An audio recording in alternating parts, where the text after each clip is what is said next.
Is moving to Austin from the Bay Area actually a mistake, or is it the best financial decision that you'll ever make?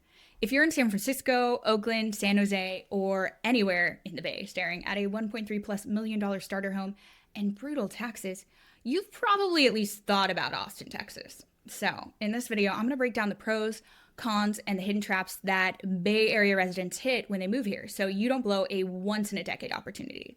By the way, my name is Amber Haley. I'm your real estate connector in Austin, and a big chunk of my clients right now are still relocating from the Bay Area. I've seen people absolutely crush it in Austin, locking in great homes, lower monthly burn, and a huge lifestyle upgrade.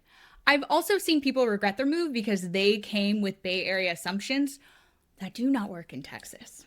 So if you work in tech startups or you're just a high earning professional in the Bay Area wondering if Austin is overhyped, well, this is specifically for you. In much of the Bay, median home prices hover around or above 1.3 million, which prices a lot of people out of ownership and forces them into tiny condos. And in Austin, as of late last year, 2025, the median home price is still in the 500s.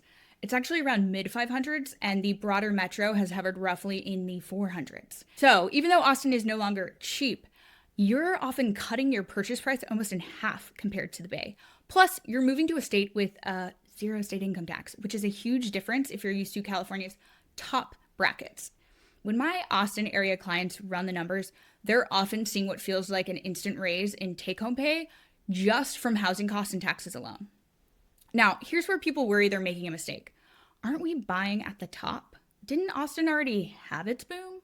Well, yeah, Austin went through a wild run up during the pandemic, with prices jumping dramatically from 2020 into 2022.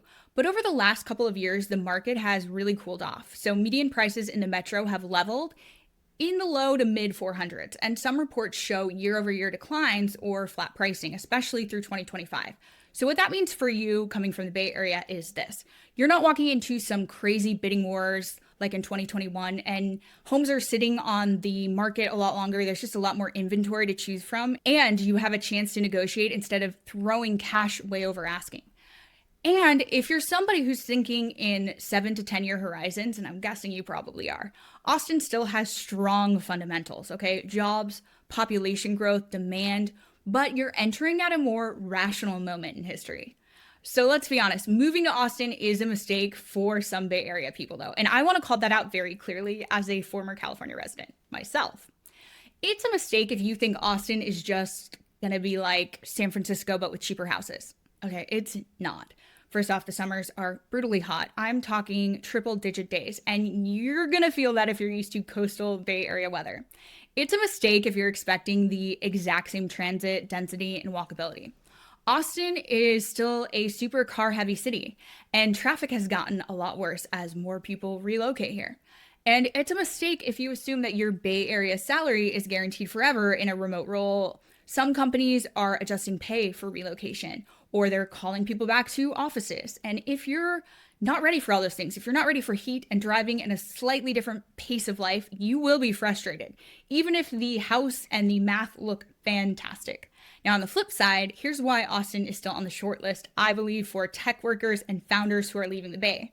Austin's tech workforce has grown faster than almost any metro in the country in recent years, and it's home to big names like Tesla, Oracle, and expanding teams from other major tech players. So you've got a growing startup ecosystem, a strong remote worker community, and a culture that is very friendly to entrepreneurship. For a lot of Bay Area folks, the pitch isn't move to Austin and give up ambition. It's move to Austin and buy your time back, your space, your cash flow, while still staying in the game. Now let's get tactical. If you're a Bay Area buyer, how do you avoid making a mistake in Austin? Okay, first understand that the market is more balanced now. So homes sit longer, prices have softened slightly from the peak. So you can actually take a breath, do inspections, and negotiate. It's much more reasonable now. Second, you want to match your Bay Area lifestyle to the right submarket in Austin, okay? So if you love urban energy and coffee shops and nightlife, you're probably looking at central neighborhoods and the central urban core where prices are going to be higher, but you will get that activity.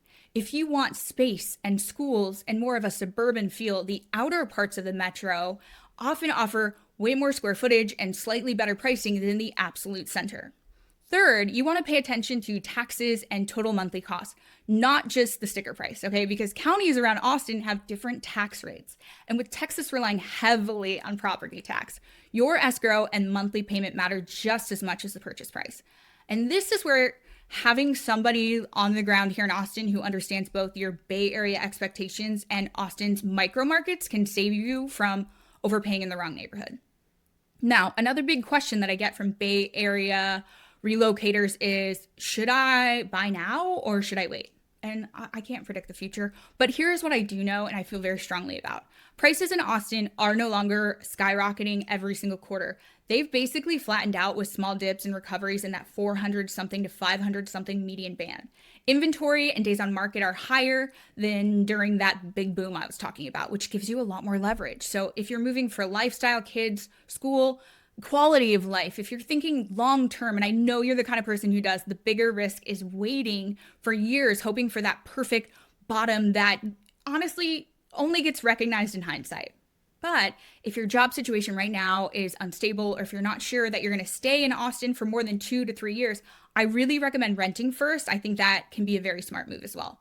So is moving from the Bay Area to Austin a mistake? Well, it can be if you move here expecting the Bay, but with better prices, and you ignore things like the climate, the culture, and the reality that Austin has just changed. It's not a secret little sheep town anymore. But if you come in with clear eyes, if you run the numbers on housing and taxes, if you pick the right neighborhood and you're thinking long term, it can honestly be one of the best financial and lifestyle decisions that you'll ever make. If you're in the Bay Area and you're seriously considering this move, I help people just like you every single week figure out whether to buy, where to live, when the timing actually makes sense for their situation. I connect them with the best real estate agents in Austin. So if you want more strategy about moving from the Bay to Austin, check the description. Also hit subscribe if you want more Austin content. I'm breaking down neighborhoods, real numbers, honest pros and cons every single week. Thanks for watching. See you in the next one.